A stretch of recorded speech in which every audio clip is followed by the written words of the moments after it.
AVM online classes में आपका स्वागत व अभिनंदन।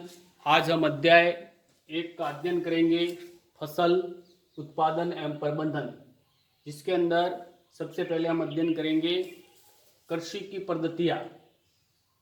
कृषि की पद्धतियाँ क्या क्या होती है उसके बारे में अध्ययन करेंगे। कक्षा 8वीं,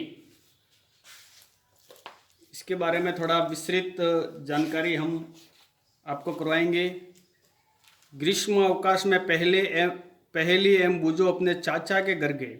ये दोनों लड़के और लड़कियां हैं जो अपने ग्रीष्म अवकाश में अपने चाचा के घर पे गए, जो एक क्या थे, किसान हैं। एक दिन उन्होंने खेत में कुछ औजार देखे, जैसे कि खुरपी, दराती, बेलचा, हल इत्यादि। भोजन का बड़े स्तर पर उत्पादन करना आवश्यक है।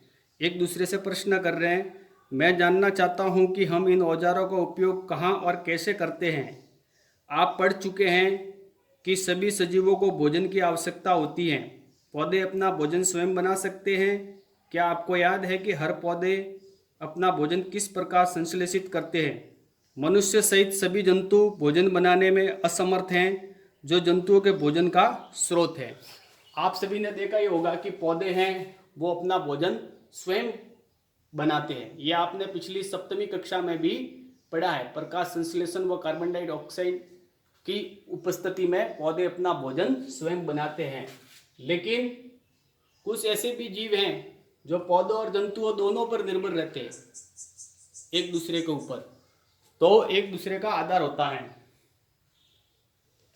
इसके अंदर मनुष्य से सभी जंतु भोजन बनाने में असमर्थ है। मनुष्य हैं और मनुष्य से जो भी बाकी जंतु है, गाय है, भैंस है, बैल है, वो सभी भोजन बनाने में असमर्थ है। वो पूर्ण रूप से पौधों पर निर्भर रहते हैं। परंतु हम भोजन ग्रहण ही क्यों करते हैं।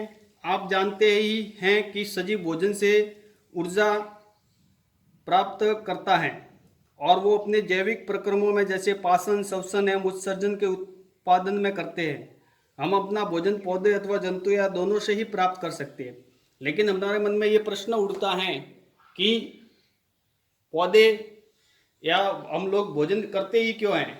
तो हम लोग भोजन की हमको आवश्यकता इसलिए होती है, हमको भोजन की आवश्यकता किस लिए होती है, अपने शरीर का विकास प्राप्त करने के लिए।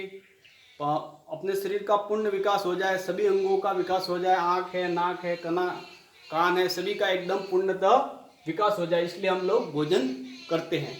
आगे इसी के अंदर भी हम ये भी कह सकते हैं कि भोजन विभिन्न प्रक्रियाओं से गुजरता है। जैसे भोजन श्वसन है, पाचन है, इन सब क्रियाओं को भी संपन्न करता है। भोजन के अभाव में ये क्रिया संपन्न नहीं हो सकती और अपने शरीर का विकास भी होता है। कृषि की पद्धतियाँ, तो इसको समझेंगे। सब पहले लिखा हुआ है कृषि की पद्धतियाँ, यानी पहले सबसे पहले ये कृषि और फसल। फसल क्या है, पौधे किसी स्थान पर बड़े पैमाने पर उगाए जाते हैं तो इसे फसल कहते हैं। बड़े पैमाने पर उगाए जाएंगे तो ही उसको फसल कहेंगे। एक दो पौधा है तो नहीं। जैसे गेहूं के आपने खेत देखे होंगे, सरसों के खेत है, एरंडी के खेत है, तो बहुत बड़े भाग में बोए जाते हैं खेत के खेत, तो उन्हें क्या कहेंगे, फसल कहेंगे। उन्हें क्या कहेंगे, फसल, ये वाला। तो कृषि पद्धतियां आपने देखी होगी। जब एक किस्म के पौधे किसी स्थान पर बड़े पैमाने पर उगाए जाते हैं तो इसे फसल कहते हैं। उदाहरण के लिए गेहूं की फसल का अर्थ है कि खेत में उगाए जाने वाले सभी पौधे गेहूं के हैं। आप जानते ही हैं कि फसल विभिन्न प्रकार की होती है, जैसे कि अन्न, सब्जियां एवं फल। अन्न, सब्जियां और फल, ये आपने देखे ही होंगे बाजार में। जैसे कि अन्न में जिस मौसम में ये पौधे लगाए जाते हैं उसके आधार पर हम फसलों का वर्गीकरण कर सकते हैं।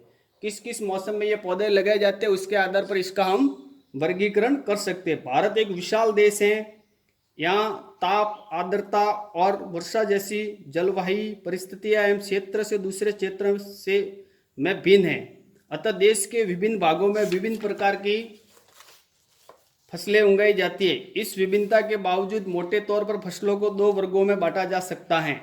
इसके अंदर हमारा देश बहुत विशाल है, यानी भारत देश बहुत ही बड़ा देश है।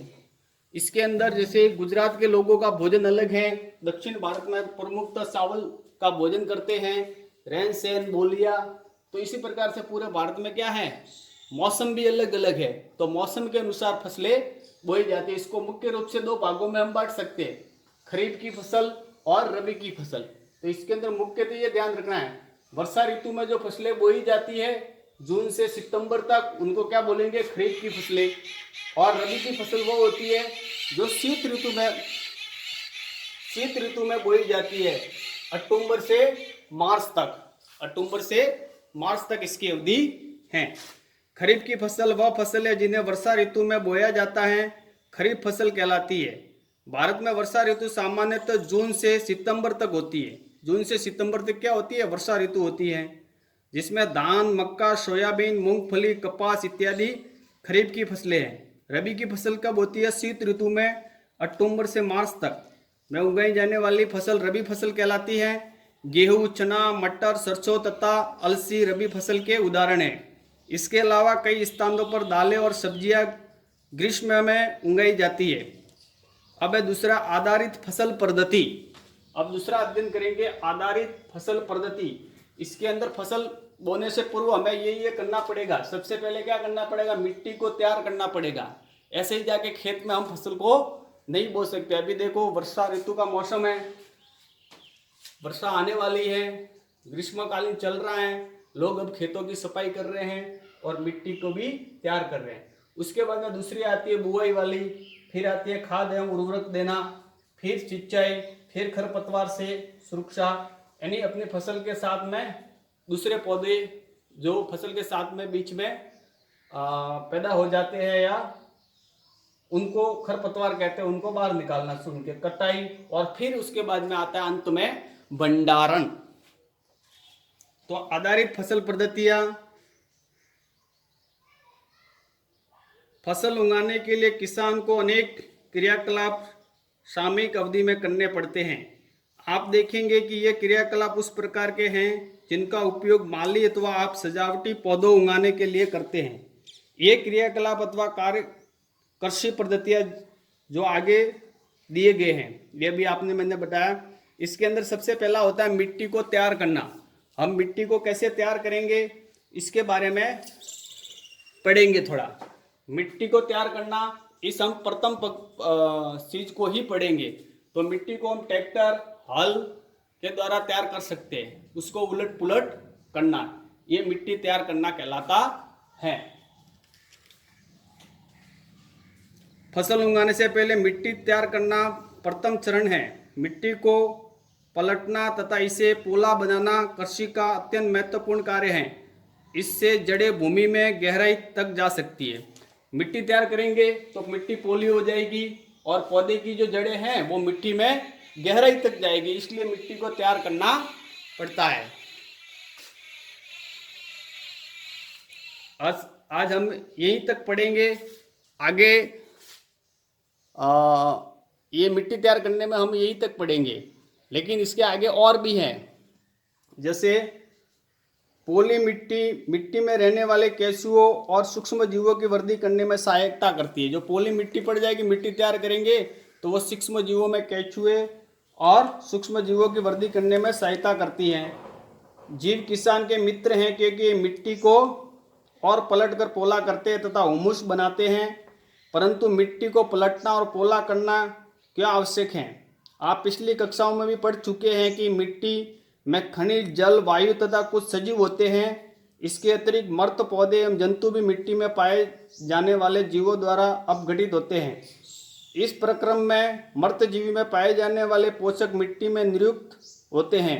ये पोषक पौधों द्वारा अवशोषित किए जाते हैं, क्योंकि ऊपरी परत के कुछ सेंटीमीटर की मिट्टी ही पौधों की वृद्धि में सहायक होती है।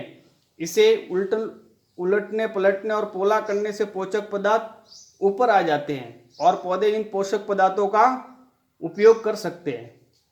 अतः मिट्टी के उलटना, पलटना एवं पोला करना फसल उगाने के लिए अत्यंत महत्वपूर्ण है। मिट्टी को उलटने, पलटने और पोला करने की प्रक्रिया को क्या कहेंगे? जुताई। जैसे मिट्टी को ट्रैक्टर के या अपने हल के द्वारा जिसको उल्टा पुल्टा करेंगे उसको क्या बोलेंगे, जुताई। इसके अंदर क्या होगा, नीचे की मिट्टी है, जो नीचे की मिट्टी है वो ऊपर आ जाएगी, तो पौधे की वृद्धि के लिए कुछ ऊपर की मिट्टी है ना वो नीचे चली जाएगी, तो ये पौधे की वृद्धि के लिए अति आवश्यक है, इसलिए इसको जुताई करना या मिट्टी तैयार करना कहलाता है। इसको क्या बोलेंगे, जुताई करना, उलटना और पुलटना, यानी ऊपर की मिट्टी नीचे और नीचे की मिट्टी ऊपर। इसे हल चलाकर कर सकते हैं। हल लकड़ी अथवा लोहे के बने होते हैं।